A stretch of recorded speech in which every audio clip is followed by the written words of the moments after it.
ज्या वेळेला 90-91 साली ज्यावेळेला ते लोकसभेला उभे होते त्यावेळेला त्यांची BTK 1 नंबरची गाडी होती आणि ती गाडीच त्यांची जर पाहिली ना, बिस्किट कलरची 118 गाडी होती, तर आतमध्ये जर डोकवलं ना इतकी क्लीन गाडी होती.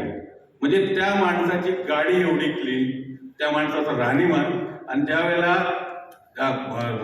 पूर्व भागातला बापूंच्या परिसरातला वडगाव मांडवगण त्या परिसरामध्ये दौरा होता, त्यावेळेला त्यांची BTK 1 गाडी अंदू महाराजांच्या घरापाशी लावली. आणि त्यावेळेला बारामतीवरून काही गाड्या होत्या आणि आमच्याकडे रोपलाच गाडी होती. ते मला मी त्या 4 गाड्यांमध्ये बसणार नाही, त्या रोपलाच गाडीमध्ये बसले मी चालवायला होतो. ज्यावेळेला आंधळगाव फाट्यावर बापू ज्यावेळेला टर्न मारला त्यावेळेला थोड्या अंतरावर गेल्यानंतर बापूसाहेबाला म्हणले, अहो बापूसाहेब, तुम्हाला हे शिरूर तालुक्यातली जनता फिरू तरी कशी देते, म्हणजे तुम्ही आमदार तरी कसे होता म्हणजे. नाही म्हणले, हा दुष्काळी तालुका असं तसं तरी बापूसाहेबांनी सांगायला सुरुवात केली.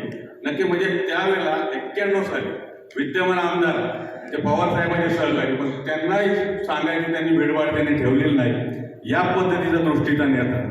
खऱ्या अर्थाने 28 तारखेला ज्यावेळेला ही दुर्घटना घडली, खरं म्हणजे ज्याला म्हणतात ना अश्रू आहे, म्हणजे आता अश्रू सुद्धा वाढलेले. आणि या पद्धतीने आता धनक साहेबांनी सांगितलं, आता रडायचं नाही, आता लढायचं आहे.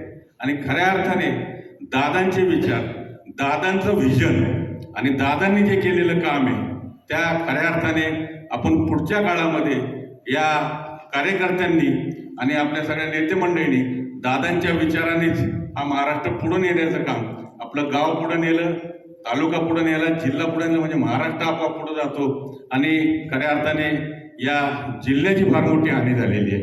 आता पुढं काल शपथविधी झाला, अर्थ खात्याबाबतीत पण जरा थोडंसं काय वेगळंच कन्फ्युजन आहे. नक्कीच निधीला फरक पडणारच आहे. आपण ती मानसिकता करून खऱ्या अर्थाने दादांनी जी आपल्याला शिकवण दिलेली आहे, दादाच्या शिकवणीनुसार आपण भविष्य काळामध्ये नक्कीच आपण या सर्व कार्यकर्त्यांनी, सर्व आपल्या नेत्यांनी भविष्य काळामध्ये आपण जरूर प्रयत्न करावा. मी दादांना भावपूर्ण आदरांजली व्यक्त करून या ठिकाणी